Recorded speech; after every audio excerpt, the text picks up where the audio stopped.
umpisa nun, yung mami ko, galing sa labas. So, matagal na siya nandun sa loob, nag-rest na, hanggang may inaayos siya doon sa kwarto ko. Tulog ako ng mga time na yun eh. Tapos, nakita niya ako. Pagkita niya sa akin, wala akong ulo. Yun yung una. Tapos, ayaw niya sa akin explain. Sabi niya sa akin, anak, ligo ka na agad, ligo ka na, tapos, akin na yung damit mo. Eh, yung damit na yung favorite ko. Anong gagawin mo dito? Sabi ko, suot-suot ko pa. Sabi niya, kailangan natin sunugan, anak. Tsaka, ibaon daw sa lupa. May something na ganun. Kasi galing ako sa probinsya, Laguna.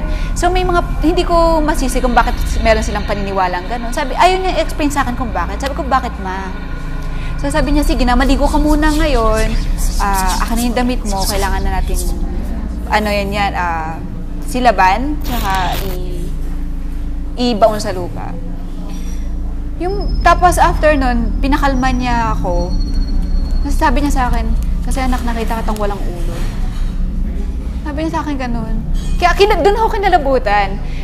Ang matindi, hindi lang isang beses, kundi 2 beses. Yung pangalawa, nasa Bulacan naman ako. So, naglalakad lang ako sa may salamin. Pagtingin ng mami ko doon sa salamin, wala na naman akong ulo.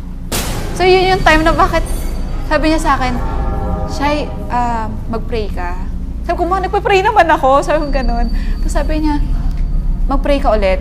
Sabi niya gano'n. Sabi ko, ma, bakit? Sabi niya, tapos maligo ka ulit. Gano'n ulit niya yung ginawa niya. Kasi, pagtingin ko dun sa salamin, kasi wala kang ulo. Sabi ko, ma, ano ba yan? Ayan, kinikilabutan ako. Sobrang yung magkakilabot ko. Kasi, ilang beses 2 beses. So, parang yung umpisa, parang, ay, baka magaling ka lang sa labas. Baka naman yung iba lang yung naging lagay nung ice mo.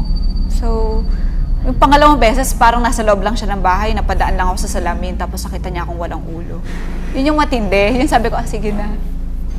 Yun. Tapos na ako maligo, sabi ko, ayos di nagparamdam ngayon Labas ako, tapos papatay kong gano'n. Nakita ko siya nakaupo sa toilet bowl.